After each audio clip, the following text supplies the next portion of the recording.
Greetings, YouTube. Beautiful mind here. We have this question that comes in from College Algebra. It comes from section 1-1, question number 53. This comes from our section on solving formulas for a specified variable. The question says to solve the equation for x. Okay, so we have this. And with these questions, the technique or the idea is like, okay, for instance, notice the two variables that we have here. We have the x and we have an a. Right. The suggestion is, okay, if we're going to solve for x, then we have to treat a as if it was a number, right? So, we just have to kind of use our imagination to treat a like a number, and you would do the operations like normal, but you just don't crunch the number, right? So let's see this in action. Okay. Typically, I like to start with a copy of the original, so I know we have that there, but I like to just start with my own. It's still doing that thing. That's so irritating. A minus 1 under x. Let's put it here, equals ax plus 3, right? Okay. So then I got this technique from the students to help make it clear, what you do on the left side, we do on the right. We're using that vertical bar to line up our equal sign. Okay, so I'll go ahead and put it for the next line.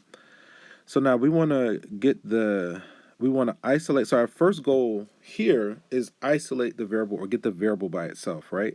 The variable in this case being our x. So let's go ahead. What I'm going to do so it can kind of pop a bit. Style. We're going to let that x be blue, right? So we're trying to get that blue x by itself. So upon first glance, what I see. So let's start by. I'm going to multiply both sides. I'm going to move this a minus 1 to the other side. So I'm going to multiply both sides by a minus 1. Keep in mind that a minus 1 is just a number. A is just a number. Any number minus 1 is going to be some other number. So I know it looks kind of weird, but you have to realize that the denominator is just a number. This thing here, this is just some number. A is a number. 1 is a number, a is a number, so together this whole denominator is just some number. So we're going to take that number and move it to the other side. And so we use the technique of the multiplication property of equality. I think that was the first thing that we talked about on the first day, right? So if we do this, the following happens. This number cancels this one because a number divided by itself is 1. So then on the left, we're left with this. The x is still there. On the right, can you see what technique we have to use? Okay. So on the right, we have to use a technique called FOIL. Okay. So FOIL, like aluminum foil, F-O-I, that's not an I. I don't know what letter that is. F-O-I-L, right? We use that like we have to basically, every term in this one needs to be multiplied with every term here, right? So we use this technique of FOIL. And FOIL stands for first. So we're going to say first times first, outer times outer, inner times inner, and last times last. I think some students have used the technique of like a box method or X method. There are multiple ways to actually do this. But the idea is that, again, in this one we have two terms, so each of these terms need to be multiplied and then added to each of these terms, right? So, we're using the technique of FOIL. I know some students have used box. There are a lot of different ways of doing this, right? Okay, so let's just do FOIL. So FOIL means first times first. So I'm going to say this first term times this first term. Okay, keep in mind that a is just a number. So then if we multiply that, what it'll give us, a times x, which becomes a squared x. Okay, first times first. And then next we're going to do outer times outer. A number times negative 1 is the opposite of itself, so we're going to have a negative ax. Okay.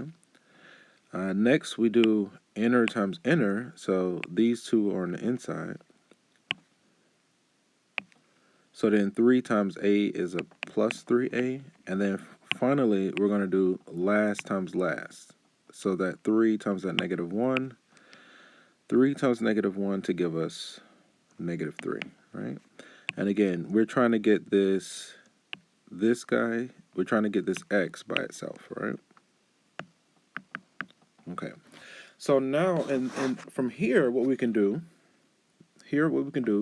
now we want to isolate. So the first thing that we essentially did, we expanded, or the whole goal right now is we're using the addition property of equality and the multiplication property of equality, and we're doing our best to isolate the variable. We're trying to get the variable by itself. So in the second step, we're still getting the variable by itself. So what we're going to do, I initially was going to move the stuff from the right to the left. I'm actually going to move the x from the left to the right, right? Yeah, I'm just going to do this. I'm doing my best to kind of keep it simple. Sometimes these are just not simple, okay? The goal of math is to simplify, is to keep it simple, but sometimes, it's not simple. Another idea or notion is that I know that these things seem complicated and initially they take a long time. But the more you kind of practice it, like once you get that first little bit of success, then when you do it again and over, it speeds up, right? And also, since I'm audible right now, I know the work seems daunting and overwhelming and discouraging initially. Keep in mind, I don't plan to add any more assignments that's on Pearson for the next 8 weeks, right? And so, you know,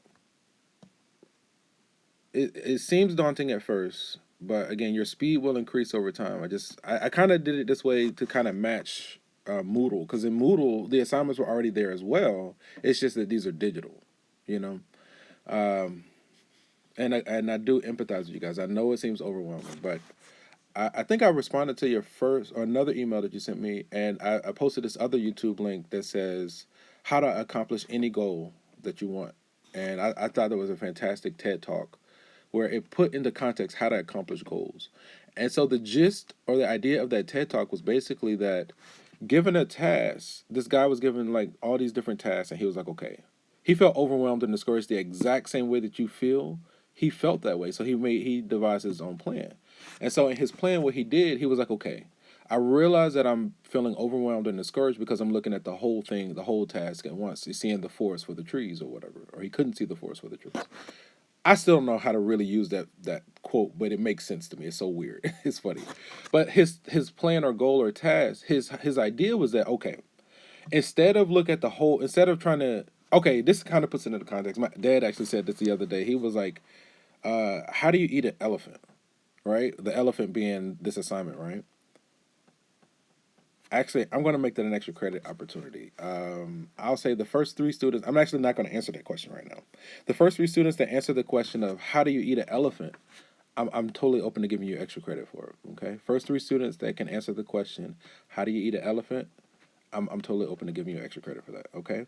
But when you answer the question of how to eat an elephant, I know that sounds a little bit weird because, we don't really eat elephant. At least we don't know if we're eating the elephants. But again, the answer to that question is the same concept or energy or technique that we need to invoke to accomplish this goal of achieving an A in this course, right? So I'll let that extra credit, that little Easter egg sit. I'll let that be, okay? But yeah, so I think I sent you the TED Talk link for that one. I thought it was fantastic. And let me kind of try to wrap this one up, right? So let's isolate the variable. So what we're going to do is move any term that has the variable in it, move it to one side, and any term that does not have the variable, move it to the other. So what I'm going to do, this one, instead of moving the other 2 to the left, I'm going to move this one to the right, okay? So we can use the additive property of equality. We can add the opposite, so we're going to add negative x to both sides, okay? I'm just going to put it here because we're not really going to combine like terms. Okay, if we add negative x to both sides, and you know what, just for the sake of time, I'm going to go ahead and do the next step as well. If I'm moving that blue x to the right, I want to move any term that doesn't have x to the left, right? So what I mean by that, this negative 3a, I didn't want that color. I'm going to move this 3a to the other side by subtracting 3a on both sides. I'm going to move this 3 to the other side by doing the inverse operation, which is plus 3 on both sides, okay? So then if we account for these changes, this adds the 0, these two add the 0, and these two add the 0. Notice with these green manipulations, whatever we do on one side, we're doing on the other for balance, right? And so I'm going to do one more little thing. I know I moved the x to the right. I'm just going to switch it, okay, just for the sake of time. Hopefully it makes sense what I'm doing. So what the result that we get the following. A squared x minus ax. I think we subtracted the x. So I know this should be on the right, but again, if the left is equal to the right, you can actually switch that around and say the right is equal to the left, right? So that's all that I'm doing here, because I do prefer to have the x's on the left. So hopefully you can keep up with that. Move that to the right, and then on the other side, we have this, I'm going to write it like this, negative 3a plus 3, okay? And doing my best to be consistent. Boom, boom, boom, like that. Okay. Oh, let's put that back because that's supposed to be this color. Boom, like that. Okay. So we're actually like really close. We're almost there. We're almost home free. So now in that first step, I know if you were in my presence, I really want to ask you this question. Now in this first step, where we did this FOIL and all of this stuff here, that's called distributing. Do you know what it's called to reverse distribute? Because here I actually want to do this technique that's called reverse distribute. I want to pull all of those x's and they almost kind of merge. It's like a reverse distribute. I think I will make that another extra credit opportunity. So now, so that question, this will be a second extra credit opportunity, but so I think I was gonna limit it to 1 extra credit per student for this video. Because it's my first time doing this for the term, you can actually make 2 extra credit points on this assignment. So I know I had the question about the elephant, right, as extra credit. I'm also going to say here, what is it called when you reverse distribute? I actually said it in class, right? So if you're watching this video, the first 3 people, again, that answer the question about the elephant and answer the question of what is it called to reverse distribute, you can actually earn double extra credit. Again, I'm only doing that because this is our first time offering extra credit, right? So if you can riddle me this, answer the question, what is it called what did we call it in class where we did reverse distribute? What is that called? Okay. I'm not gonna give that term here. It's not difficult, and you actually know what it is. But I'm just gonna kind of move forward, right? So when we do that maneuver, where we pull the x and they kind of merge, that has a name, okay? And it's taken everything in me to not give you the answer because I want to give you the answer so bad. But when we do that technique, we're left with this. A squared minus a minus 1 equals negative 3a plus 3, okay? So now keep in mind also again, remember, a is just a number. So everything in this parentheses here, this is just a number. If we have some number times x, how do we get the x by itself? So if we have something times x and we want to move that something to the other side, the inverse operation of multiplication is division, right? So all we need to do to move that number to the other side, divide both sides by that number. In this case, that number being is a squared minus a minus 1. We don't know what the number is. We're not crunching it. We know it's just some number. And we know how to handle this, right? A number divided by itself is 1. And so then ultimately, we get x equals, we have this negative 3a plus 3 divided by a squared minus a minus 1. Okay? Let me see, I have the style. Make it a little bit thicker. Let's go like this to paper. Okay. And let's go like this. So like if you do want to do a screenshot or something of that nature, you can. Okay. And let's just do this. That doesn't really matter. Okay. And let me kind of check. I have the answer up above. Minus 3a plus 3, a squared minus a minus 1. Yeah, minus 3a, 3 minus 3a, a squared minus a minus 1. Okay. So this answer is correct, okay? So hopefully that was able to serve you, and you can take this experience and devise a plan. Um, I do understand that it is overwhelming, and it is. Again, my intent or the idea that I had behind go ahead and making all the assignments available, the reason I did that, and I did forget that it would make you feel overwhelmed, but I still kind of stand by this decision because the idea was that okay, in Moodle, if we were just doing the stuff out of the book, those assignments are actually already there for the entire quarter as well, right? So I was like, well, if they can be there for the entire quarter in Moodle, it's the exact same thing if we just go ahead and make it available in Pearson. I do realize that Pearson is a little bit different feel because like when you go to submit your answers, they want it to be exact. So what I did to address that feeling is that okay, I know it seems like a lot, and it does kind of take a long time initially. The speed does increase the more you kind of get used to it. It gets faster.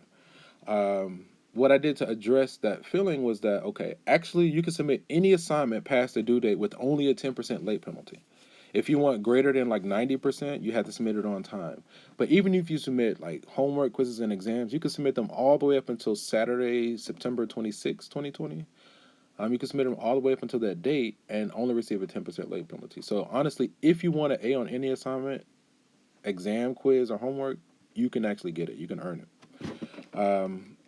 You just have to kind of make a decision, make a plan, and work it. You know. Okay. So on that note, we're going to end the session here. I gotta get ready. Get ready.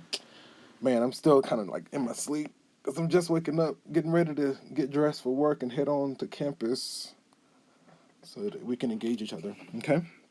Um, but yeah, on that note, we're going to end the session here, and from one beautiful mind to another.